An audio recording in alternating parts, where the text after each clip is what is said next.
হঠাৎ করে street food খাওয়ার cravings destination is Mohammadpur. So অনেক জ্যাম ঠেলে তারপর বিড়ালকে আদর করে আমরা চললাম মোহাম্মদপুরের উদ্দেশ্যে। এবং মোহাম্মদপুর কতটা ডেঞ্জারাস এরিয়া আপনারা জানেনই, তাই একটু ভয়ে ভয়ে আছি।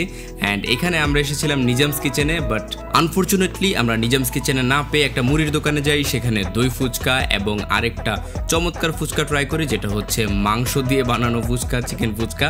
সো এগুলোর এক্সপিরিয়েন্স খুবই ভালো ছিল, আপনারা ট্রাই করতে পারেন। মোহাম্মদপুরের স্ট্রিট ফুডগুলো আসলে চমৎকার। প্রাইজের কথা চিন্তা করলে একটা স্পেশাল মুড়ি, এভাবে কখনো মুড়ি হয়নি, আমি রেগুলার খাই।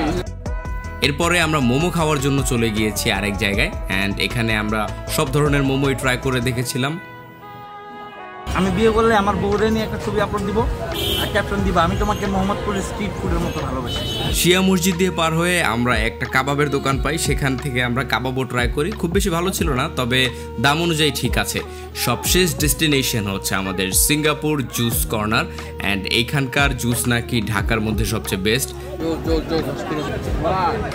আসলেই বেস্ট ভাই, খাওয়ার পরে আসলে বোঝা গেছে এটার যে ফালুদা আছে সেটাও কিন্তু খুবই চমৎকার একটা টেস্টের সাথে আসছে। সো এটা 100% রেকমেন্ড করলাম আপনাদেরকে। মোহাম্মদপুর আসলে অবশ্যই খাবেন।